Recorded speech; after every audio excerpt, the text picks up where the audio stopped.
কাটা তারে নির্মমভাবে পাখির মতন গুলি করে মেরে চিপে মেরে ঝুলে রেখেছিল।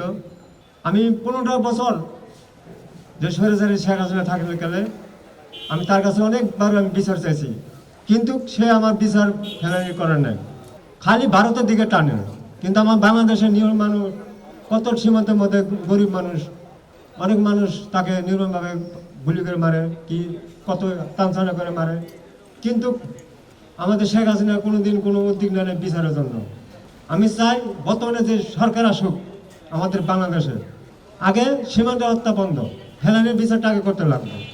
যেহেতু আমি 15টা বছর আমি ফেলানির বিচারের জন্য কাঁদছি, তো অন্যান্য মা তো বাবা তো কাঁদতেছে, যাতে আর এরকমভাবে না কান্দে আমি সীমান্ত হত্যা বন্ধ চাই।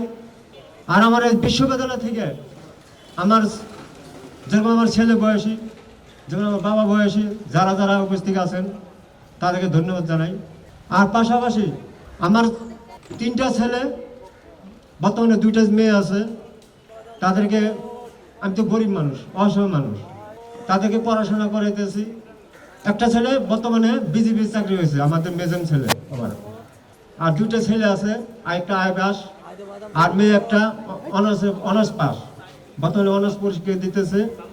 আর 2টা আয় পড়তেছে আমার ছেলে মেয়ে। আমি সরকারকে এটি দাবি, আমার ছেলে মেয়ে জানি চাকরির বিষয় জানি, ওনারা উদ্যোগ নেয়।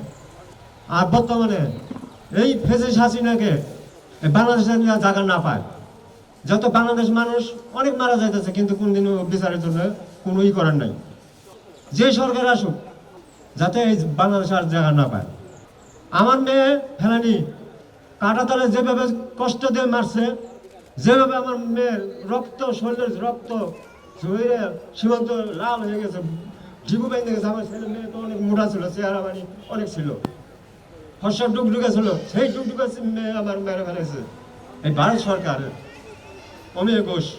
তার কোনো সাজা হয় নাই, তার কোনো হয় নাই, উল্টে আমাদের বাংলাদেশের সরকার শেখ হাসিনা তাদেরকে আরো উল্টে আরো ওদেরকে কোনো বিচার আচার করতে দেয় নাই। আমি চাই যে ফেলানি বিচারটা বর্তমানে যে সরকার আসুক সে সরকার জানি প্রথম জানিয়ে ফেলানি বিচারটা করে। খবরের কাগজ, নিখাত, নির্ভীক, নিরপেক্ষ।